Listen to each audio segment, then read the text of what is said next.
Merci de nous suivre à Daloa, à Korogo et à Boaké. La rubrique C'est bon à savoir, c'est avec Monsieur Eric Abou-Keïta. Bonjour. Oui, bonjour. Merci d'être là. Il est conseiller spirituel et le thème du jour, c'est l'humilité au sein de la famille.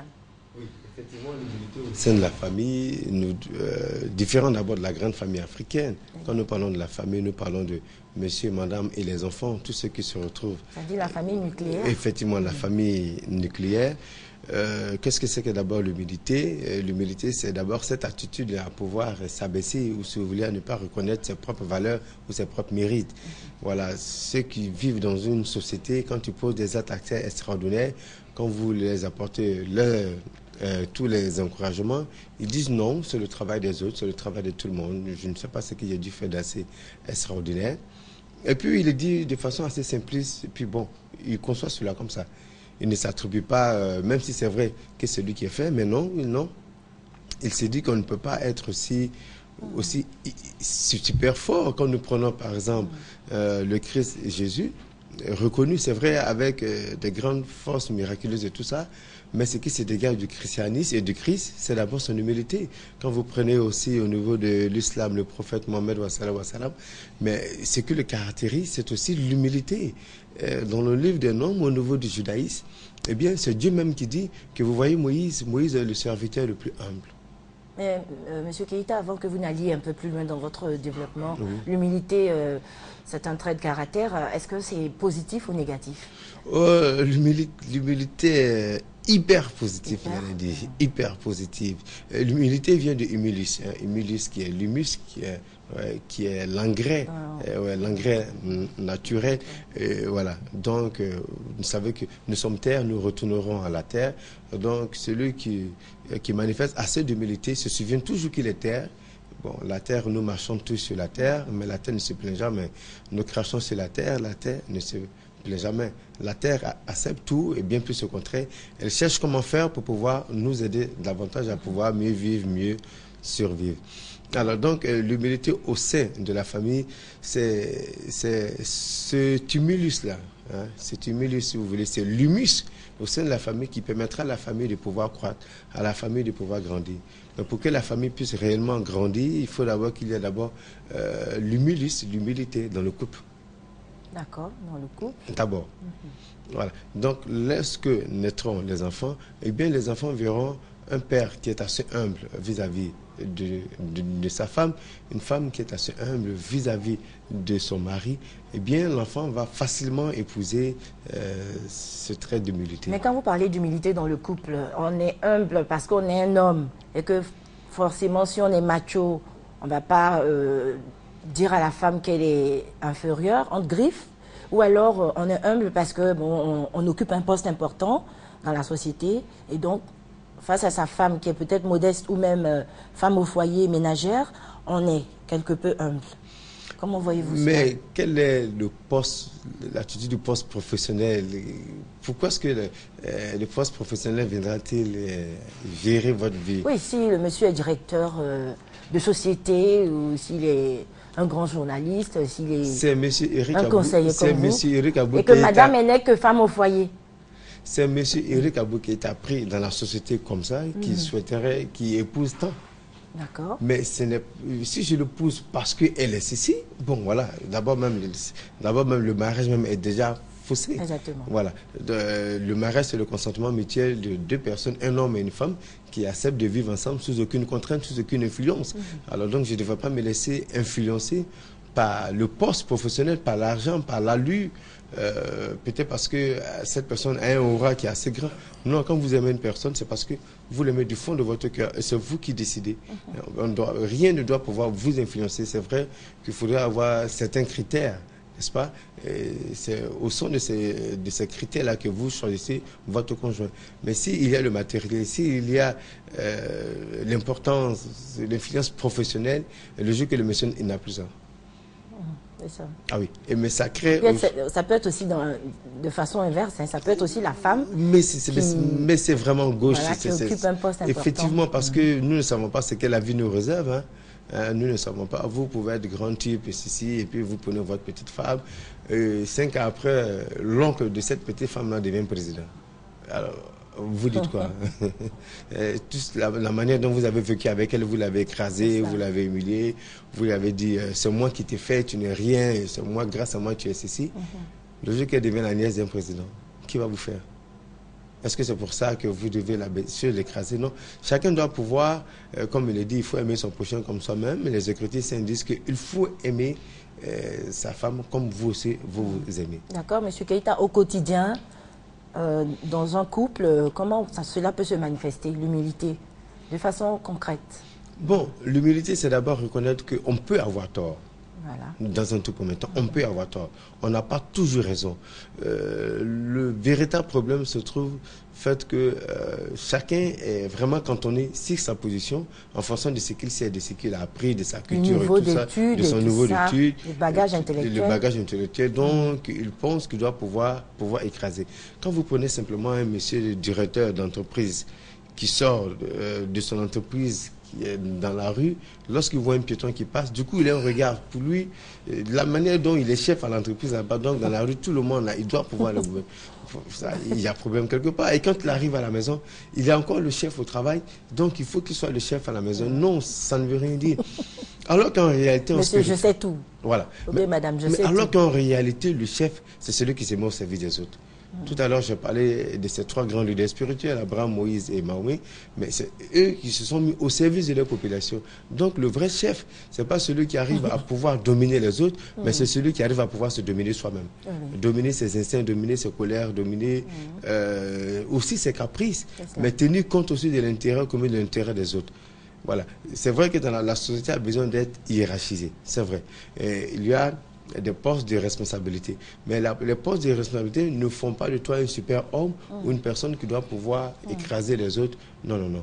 Quand nous travaillons ensemble, c'est en tant que collaborateurs que nous travaillons tous ensemble. Si la famille doit pouvoir réussir, ou la société doit pouvoir réussir, pourquoi ne pas prendre l'exemple, par exemple, sur les fourmis, par exemple. Les fourmis, dans les fourmilières, il y a une reine, c'est vrai, mais pourquoi est-ce que la colonie réussit à pouvoir grandir et tout ça? Chacun a son travail, chacun fait ce qu'il a à faire. Joue sa partition. Mais pourtant, les fourmis, ils n'ont pas Dieu, ils n'ont pas de bouche, mais ils arrivent à communiquer. Instinctivement...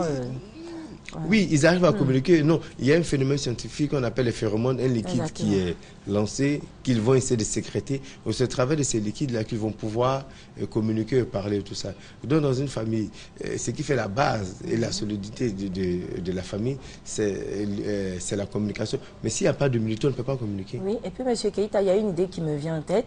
Par exemple, monsieur et madame sont en train de suivre le journal télé de 20 h et madame, elle voit...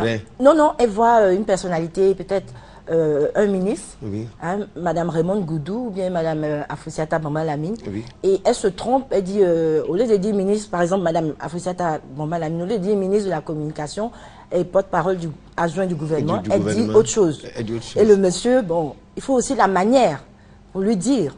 Même s'il sait tout, même s'il est peu cultivé. Il y a cette agressivité au niveau des propos, des paroles qui tentent à blesser. Au lieu de dire tu ne connais rien, tu n'es pas cultivé, il faut la manière. Non, il y a d'abord le premier réflexe des hommes qui sont assez autoritaires, c'est tais-toi, je vais sur le journal, tu connais rien, tu racontes du n'importe quoi. Bon, c'est déjà frustrant, on dirait à quelqu'un que tu ne connais rien. Chacun, tout le monde a de la valeur, hein. Chacun est fort quelque part. Si vous êtes fort dans votre structure, dans votre domaine, dans votre spécialité, Dieu nous a tous créés, tous avec des capacités, des potentialités énormes. Simplement que nous ne prenons pas la peine de pouvoir nous découvrir, chercher à savoir qui nous sommes. Nous voulons forcément compter sur les autres, nous pensons que les autres sont plus puissants que nous. Non, vous avez quelque chose, chacun d'entre nous a quelque chose qui peut changer le monde, qui peut bouleverser le monde. Que vous soyez orphelin, que vous soyez malheureux, que vous soyez démuni. Vous avez quelque chose en vous, vous n'avez pas encore pris peut-être conscience que vous possédez quelque chose qui peut bouleverser le monde. Nous avons vu des présidents qui ne sont pas partis à l'école, qui se sont formés eux-mêmes. Je veux parler d'Abraham Lincoln. Voilà. Nous avons vu Mandela, cette personne très humble, très effacée, comme un en prison qui est ressorti, non pas étant revanchard, mais qui a compris que, écoute, c'est dans la simplicité de vie, dans l'humilité qu'on peut faire véhiculer les messages. Donc, est-ce que de façon assez simpliste, on ne peut pas apprendre à sa femme, non, c'est pas le ministre des temps, mais c'est le ministre des temps, le plus simplement en mettant possible. La manière. D'accord, Monsieur Keita, tout à l'heure nous avons parlé de l'humilité. En fait, là on a parlé dans le couple. Hein. Dans le couple. On va aussi parler peut-être de l'humilité envers les enfants. Oui, tout cela fait partie de la famille. Donc juste une variété. Voilà. Nestor David, pour vous.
C'est la fête de l'Assomption, donc c'est un clin d'œil. Merci à Nestor David.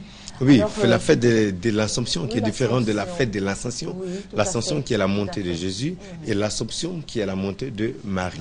Marie qui est reconnue aussi, j'allais dire comme une femme humble, hein, comme une servante de Dieu, très humble. Voilà. Juste un petit clin d'œil. Donc, Monsieur Eric Abou Keita, nous parlons donc de l'humilité au sein de la famille. Oui. Donc cette humilité dans le couple va influencer l'humilité, effectivement, va influencer l'humilité et dans la famille. L'humilité dans la famille, c'est est-ce qu'un père de famille ou une mère de famille, avec ses milliards, doit être humble vis-à-vis de ses enfants? Oui. Oui, en principe, oui. En principe, oui. Savoir reconnaître ses erreurs. Dire à son fils que, ah, ça là, je ne connais pas, ou bien, ça là, j'ai commis une erreur, excuse-moi, je te demande pardon. Oui, cela fera grandir l'enfant en valeur spirituelle. Et nous savons que la spiritualité est très importante pour ceux qui veulent vraiment réussir dans la vie. Nous ne sommes pas que seulement chers, nous avons le côté spirituel en nous. Alors donc, quand vous cultivez, vous voulez grandir dans la société, c'est qu'il est dit que l'humilité précède la gloire. Alors donc, si vous avez l'humilité, que vous déjà, vous en tant que père, vous savez déjà comment vous comporter en tant que mère, vous savez déjà comment parler à vos enfants, vous ne savez pas les blesser, vous savez reconnaître vos erreurs, vos torts, eh bien, c'est clair que ces enfants-là vont vont hériter de cette grâce d'humilité, parce que l'humilité est une vertu spirituelle, c'est vrai qu'elle est morale, mais c'est une denrée assez spirituelle qui va permettre à ces enfants là de pouvoir grandir très facilement. Je prends même un cas concret, tout simple. Papa, il arrive, il veut voir un match important. Oui. Hein, et les enfants, eux, ils étaient en train de regarder leur dessin animé.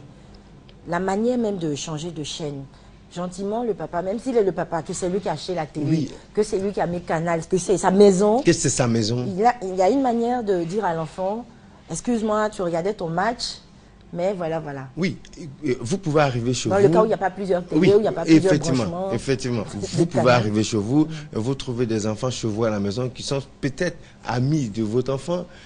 Vous avez quelque chose d'assez important et vous changez de chaîne. Non, mais c'est pas poli. C'est vraiment pas poli. Même si vous ne Même si trouvez c'est un petit de 2 ans, 3 ans. Même si c'est un petit de tout 2 ans, petit. 3 ans, c'est vraiment pas poli. Ah, excuse-moi. Il faut toujours d'abord s'excuser. Il faut toujours apprendre à dire, À s'il te négocier plaît, à avec négocier l'enfant. et tout ça, à aller doucement. Alors donc, du coup, l'enfant va comprendre que les choses évoluent avec douceur, avec tendresse, avec une négociation. Vous savez, quand vous négociez quelque chose avec violence, avec brutalité, même si ce que vous dites est vrai et bon, on ne prendra plus cela. On ne cherchera pas à regarder le fond, on va chercher plutôt à prendre la forme. Donc, pour que ce que vous dites soit assez acceptable, il faut plutôt il faut tenir compte aussi de la forme. Et très souvent, je le dis toujours, c'est comme ça que Dieu vous a créé, vous les femmes. Les femmes sont assez dominatrices sur les bords. Mais donc, il y a une vrai, manière... ça? Ah oui, ça c'est clair, ça c'est vérifié. Bon. Alors, donc, On verra dans le couple, dans la famille, quand par exemple la femme souhaiterait quelque chose, elle peut dire par exemple à son mari, ah, comme c'est toi, tu es le chef de famille là. Sinon, je souhaiterais que le fauteuil, on puisse positionner ça. Enfin, réfléchis, hein, comme c'est toi le chef, et puis on verra. Mais si le monsieur arrive, qui trouve que le salon a changé, du coup, ça devient la bagarre. Pourquoi elle n'a pas été consultée?